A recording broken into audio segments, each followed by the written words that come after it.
Story time. So it is 2020. Frank just came on as a ranger. You know, we just started seeing each other. I was so in love with him. I don't think I've ever been in love with somebody as much as I am with him. I still am. Yeah. So,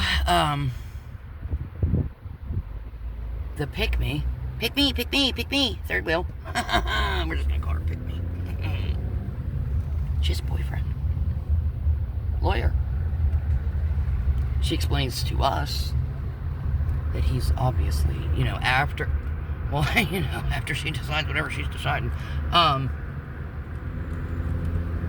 good as sheets. He's horrible. Don't you know he's horrible? He was great and, took care of this kid and, he was great at first. Until he wasn't. Until she went free.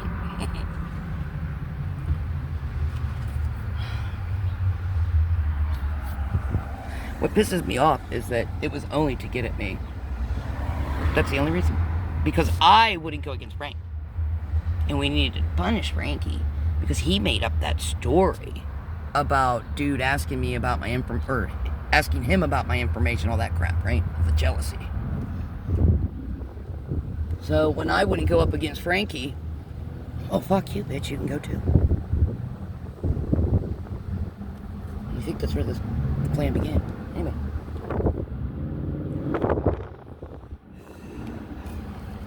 I just get so pissed off. I do. I get hurt. Because you know what? I loved him. I still do. And that was just, I've missed 5 years of my life with him. And he has been manipulated. He's probably so fucked up in the head at this point. I feel bad. I do. Because it's because of me. I mean, I ain't taking on his guilt, but no wonder he said he regretted meeting me. Well, fuck yeah, I guess so. Except I didn't do any of that. So, you shouldn't have hurt me. Do you know what I mean? Because I didn't do that. I didn't even know what was going on. If you would have shared with me, some of this shit, you wouldn't have to have gone through this. But I guess you were in love with her. Oh. Because she's a narcissist, so she knows how to do it. But you weren't. She was wearing my fucking skin, so you feel some kind of and she's doing magic and who knows. Anyway, point is, she's dating a lawyer. He's a bastard now. He tries to control everything, right? He's no good. So she's getting rid of him.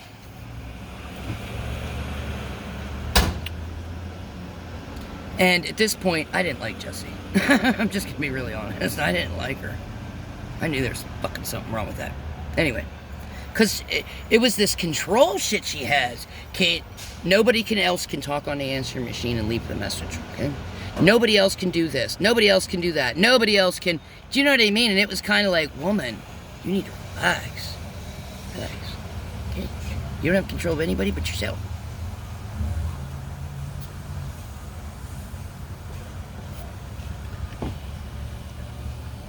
She knew my story about how I was assaulted at 14. Man had taken me on because I loved motorcycles.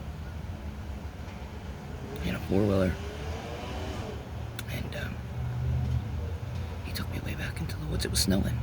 He was a trusted, he was part of the family. I'm gonna be really honest. He was a step brother. You know what I mean? And, I should have fucking known. I should have known because he stopped to got beer. And he gives me this beer, and I didn't like beer. You know what I mean? I wasn't a drinker. I mean, I wasn't... Anyway, so while we were going, I would dump the beer out behind me. I wasn't drinking anything. So we just pop up on this cabin. At this point, we've been riding for about an hour. I'm exhausted. I'm soaking wet. Because through the woods, you'd have to get off the bike, help it get over there. It was an experience, I'll tell you that. We get to this cabin. I mean, I'm soaked. And he's like, you know what, Em, are you, and Did he get a fire? I don't know, but we were going to dry my socks out. I'm soaked. I think I had tennis shoes on. I didn't have boots. So I get my shoes off, my socks off, and I had a feeling come over me, and oh, fuck, man. There was an island inside this cabin. I remember it. It had bunk beds in it. And I was on the one side of the island, and he tried to kiss me or something. My memory is a little shady with this because it was traumatic. It was my first experience with a man. Was being raped. At 14. By somebody who should have been trusted. And,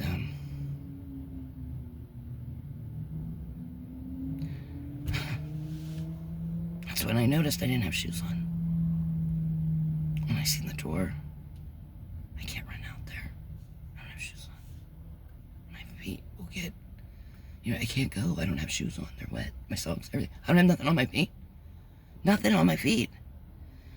I can't get out the door. Fuck. So, when I reject his trying to kiss me, that wasn't good. He grabbed me anyway. And I ran. But I'm running around a fucking island, a kitchen island. And then I remember I was underneath the bunk bed, being assaulted. And the next thing I remember is I'm on the back of the bike again. And I'm watching the snow. Because somehow we were on a flat surface now, and there wasn't any hills and all this other bullshit that we had to go through. It was just a straight shot. I didn't know he had it all planned. We were going probably like 25 or 30, which is pretty fast for a bike in the snow. And I'm watching the snow like linger in the background behind us. Like, because I'm turned, you know what I mean? I'm watching. Because I'm stuck in this state of, I guess, shock. Probably shock. And,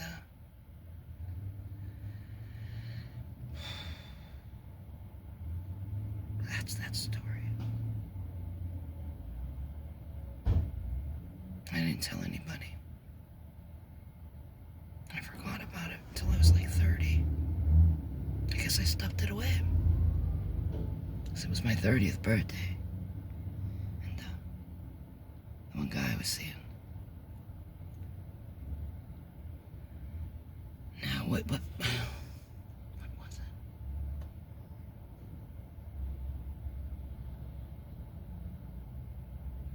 24, 25, 26. Was it my 26th birthday? 27?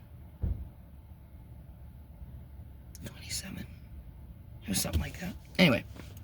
Got a pain in my rib. Anyway. It was something. And we were out at a bar, restaurant kind of thing. And when we walked in, I'd seen something. And it was like a trigger. Because I remembered it all at once. It hit me all at once. It came over me. That was rough. Anyway, so I remembered. And now I'm, working with Jessie or whatever. And she's the female there. And she portrayed herself to be somebody that was very naive. Very, like, she never experienced any of that. Nothing bad ever happened to her. I should have known it was fake, but I didn't. I'm going to tell you why. Because I trust people. I automatically give trust. Instead of waiting, I give trust, and then if you have a reason, if you give me a reason, I take it away. I always try to look for, like, the better. Like, I thought everybody was like me. I'm serious. I thought everybody was just like this truth teller. Like, you love people, you do the right thing. And I am fucking like, that's not true. That's a fucking lie, Em. Holy hell, that's the opposite. I didn't know. Or I would have been more careful. Lesson learned. So, you know, she knows my story. She also knows that I'm in high school, right? I was 14 when I was raped. My first experience with a man was forced upon me. And I didn't deal with it good. You know, high school and puberty is rough on any kid, let alone have them be sexually assaulted. So, I knew that I didn't like boys. I didn't like them. Because, obviously, I didn't like women, but I didn't like boys. So I was confused. Very. You know, and back then, that's when they were pushing, undercover, pushing gay and lesbians. Gay and lesbians. And I didn't mind if they thought I was queer. I cut all my hair off because I didn't want to be attractive. I didn't want men to find me attractive. Because look what they did to me. Look what they did to me. And, you know, I've never even kissed a woman. Never.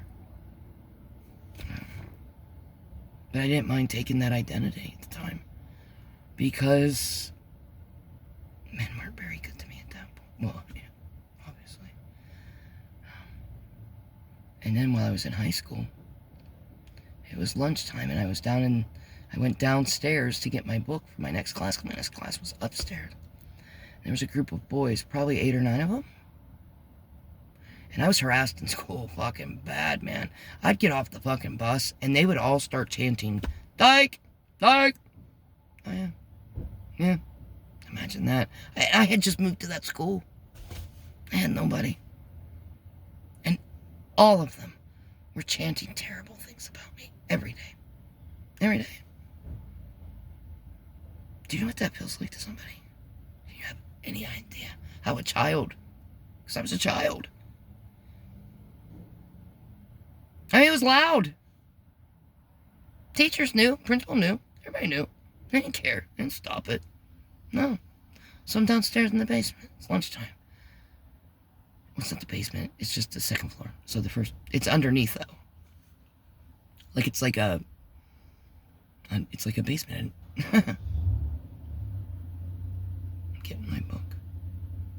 And those boys are down there and they're awfully fucking mean. They're seniors and juniors. Those are the ones doing it. Of course, the people that are older. And I can hear them. Because they're not that far away from me. And they're talking about me. Horribly in front of me. I don't feel safe. There's nobody down there but me and them.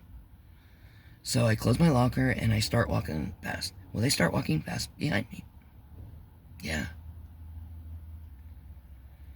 So I walk faster, they walk faster, and I can hear them and they're laughing now and they're cackling and they're saying things like, you know what I mean? So I take off running, they take running after me. Boys. Some were adults at this age. They were 18. I'm a kid. Huh.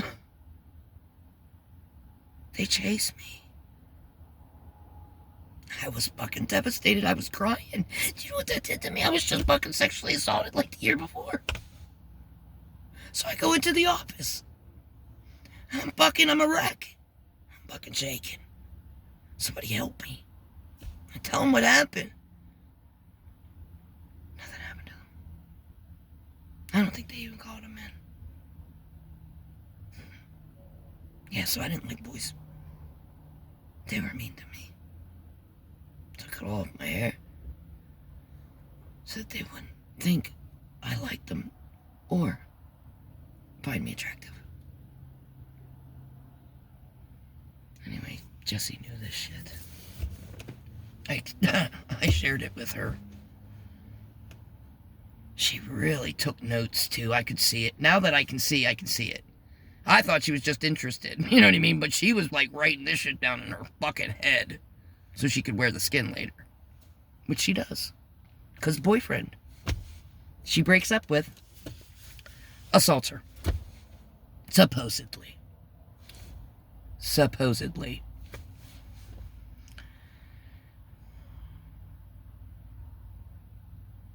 She tells us all, he's gone. He did it twice, too. He did it twice to her. I mean, and I'm just my heart's fucking down, dude. Dear God, woman, I'm so sorry. I mean, we bonded over this. If you're gonna bond two women, and, if you're sexually assaulted, it's just like this empathetic, my God, I'm so sorry. And you're there, you know what I mean? You bond. It's an unbreakable bond, unless they're a fucking liar. So, she has us telling, because she can't, Well, and I can understand that. My God, it's hard to talk about that kind of stuff. But perhaps, you know what I mean. And she manipulated us into doing it. Oh, it was, she's really good at this. She really is. And, so, fast forward, like, a couple months. He's walking up, to come into the office with the kid that she just loves. She's gonna be a mom to this kid and shit. Get it. I jump to the door, because Jesse's in there. I can't let this son of a bitch in. My God, he's assaulted her. He's raped her. What are you doing here even, buddy? So, I answer the door. And he's like, hey, I mean, he's happy as a fuck. Like, he's not interacting with me in any kind of way that can indicate to me that anything's happened, but that they're friends. That they're still in contact. And I'm like, nobody's here. You can't come in. And the little girl wanted in. She wanted to go say hi to Jesse. Do you know what I mean? And I'm like, no, nobody can come in. She's not here. Da, da, da, da. You know what I mean? You gotta go. Get. Dude looks confused. He takes off with the kid. And Jesse comes from around the corner. She's watching. My God. Emmy's sticking up for her. Watch this shit. Right. Oh, thank you. Really? So anyway, I start telling her, Jesse, you gotta go tell somebody. You gotta go get up. He cannot come on the property like this, honey. This is not good for you. You'll be in shock. You'll be in, like, all this mental health shit I'm thinking is gonna happen to her if he keeps coming onto the property. Do you know what I mean? Because it would. Unless it didn't happen. So I'm like, you gotta go to the sheriff or something. You gotta file something to keep him off the property. A protection order, something. Because, I mean, the way she described these two assaults. I mean, I would have grabbed a gun and shot him in the back as he walked out my door. That's how she described this. Except we're not willing to go do anything about it. Nothing. We're not even, no. And in fact, the more that you try to, like, I can't. I cannot. The level of, I want to throw up on you is just disgusting. I think she still talks to him. I'm going to be really, I think they're friends. I don't think that ever stopped. Because I don't think it ever happened. I think it was all just a bullshit story. Yeah. And he's a slick crook of a lawyer.